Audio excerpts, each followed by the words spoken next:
करनाल में किसानों और प्रशासन के बीच चल रहे गतिरोध के बीच में हरियाणा सरकार ने भी गन्ने के मूल्य में बढ़ोतरी कर दी है। अब यहां किसानों को 362 रुपए क्विंटल का रेट मिलेगा। इस वृद्धि के साथ हरियाणा देश में सबसे ज्यादा गन्ना मूल्य देने वाला राज्य बन गया है।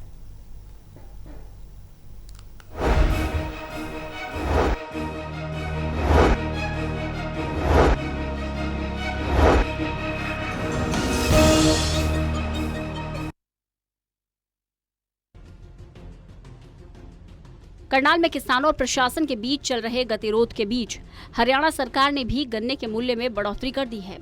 अब यहां किसानों को 362 रुपए क्विंटल का रेट मिलेगा।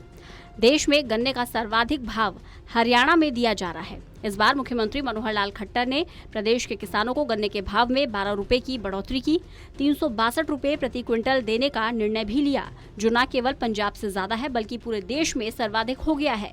ये जानकारी हरियाणा के कृषि एवं किसान कल्याण मंत्री जेपी दलाल ने गन्ना नियंत्रण बोर्ड की बैठक के बाद दी। उन्होंने कहा, ये बढ़ोतरी मुख्यमंत्री द्वारा इस बात को ध्यान में रखकर की गई है ताकि हमारे राज्यों के किसानों के हितों को बरकरार रखा जा सके। हरियाणा में कृषि एवं किसान कल्याण मंत्री जेपी दलाल ने कहा कि पिछले साल सभी निजी और सहकारी चीनी मिलों की रिकवरी गन्ने की क्वालिटी कमजोर रहने की वजह से 0.34 घटी है। इस बार जो रिकवरी आई है 10.58 से घटकर 10.24 आई है। उन्होंने कहा कि बुआई की जा रही गन्ने की इस किस्म के अंदर ये महसूस किया गया है कि आज जो बीज चल रहे हैं जीसी किस्म 0238 में कुछ बीमारियां भी आ रही हैं। इसलिए केंद्र और HAU के वैज्ञानिकों से चर्चा करने के बाद कृषि वैज्ञानिकों ने एक नई किस्म 15,023 विकसित की है। इस नई किस्म के आने से किसानों के साथ साथ शुगर मिल और सरकार को भी लाभ मिलेगा। इसी प्रकार उन्होंने वैज्ञानिकों के अच्छे कार्य को देखते हुए कहा कि कृषि विभाग वैज्ञानिकों को ज्यादा से ज्यादा नई किस्म के गन्ने के बीज का उत्पादन करने के लिए जल्द ही जमीन भी उपलब्ध कराएगा ताकि इस नई किस्म के बीज को जल्द से जल्द किसानों के पास पहुंचाया जा सके। उन्होंने कहा कि इस बार सभी चीनी मिलों को नवंबर के प्रथम सप्ताह में संचालित करने के लिए निर्देश दिए गए हैं ताकि किसानों के हितों को ध्यान में रखते हुए उनकी फसल को समय पर पिराई की जा सके। उन्होंने कहा कि शुगर मिल जल्द चलने से किसानों को ज्यादा लाभ मिलेगा, जिससे कि किसान अपनी आगामी फसल की बुआई कर सकेंगे। उन्होंने कहा कि इस बार सभी शुगर मिल को पिछले साल से ज्यादा गन्ना आवंटित किया जाएगा और किसी भी शुगर मिल की मात्रा कम नहीं की जाएगी। स्थिति, गन्ना मिल की स्थिति और चीनी के भाव, बहुत सारे विषयों पर चर्चा हुई। पिछले साल की जो हमारे सारे प्राइवेट और कोऑपरेटिव शुगर मिल की रिकवरी जो है गन्ने की क्वालिटी कमज़ोर रहने की वजह से 0.34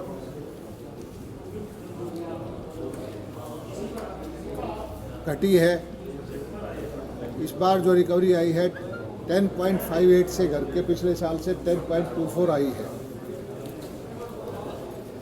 गन्ने के अंदर ये महसूस किया गया कि जो आजकल बीज चल रहा है 216 नंबर, उसमें कुछ बीमारियां आनी शुरू हो गई है। तो इसको हमारे जो साइंटिस्ट थे, केंद्र के वैज्ञानिक थे, HAU के वैज्ञानिक थे, उनसे चर्चा की और एक नई वैरायटी की खोज की गई है। कृषि मंत्री ने कहा कि हरियाणा गन्ना उत्पादन में अच्छा राज्य है और प्रदेश की एक शुगर मिल नारायणगढ़ को छोड़कर बाकी सभी चीनी मिलों का भुगतान 100% कर दिया गया है। साथ ही प्रदेश सरकार समय पर गन्ना किसानों की पेमेंट करवाने के लिए प्रयत्नशील रहती है और समय पर भुगतान भी कराती है। कृषि एवं किसान कल्याण मंत्री ने कहा कि किसानों की गन्ना फसल की अदायगी को लंबित न रखते हुए शायद हरियाणा एक ऐसा प्रदेश होगा जो अपने बजट से किसानों की फसल का भुगतान करता है और इसी दिशा में मिलों को घाटे से उभारने के लिए पिछले साल 192 करोड़ रुपए की सब्सिडी दी गई थी। इसी तरह उन्होंने कहा कि देश के प्रधानमंत्री नरेंद्र मोदी ने किसान हितैषी फैसले लेकर फसलों के भाव बढ़ाकर किसानों को मजबूत करने का काम किया है। उन्होंने कहा कि प्रदेश की मंडियां मजबूत है और किसानों के खातों में फसल की सीधी पेमेंट प्रदेश सरकार द्वारा करवाई जा रही है। खोज की है वो 14 किलो तक जाएगी।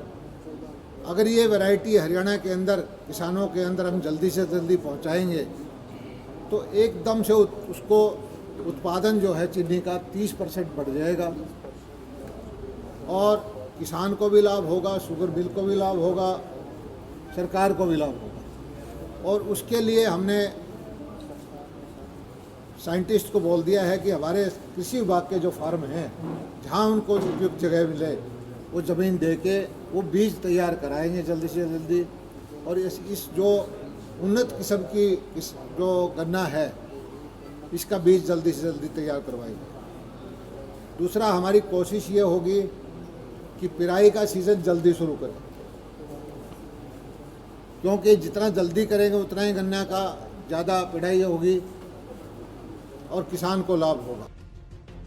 इससे पहले बैठक के दौरान कृषि एवं किसान कल्याण मंत्री और सहकारिता मंत्री ने संबंधित अधिकारियों को निर्देश देते हुए कहा कि चीनी मिलों को घाटे से उभारने के लिए विकल्पों की तलाश की जाए और एथेनॉल के प्लांट भी संबंधित मिलों में जल्द से जल्द स्थापित किए जाए। इसी तरह जिन चीनी मिलों में गुड़ और शक्कर का उत्पादन किया जा सकता है, उनमें इन उत्पादों को भी ज्यादा से ज्यादा तैयार किया जाए।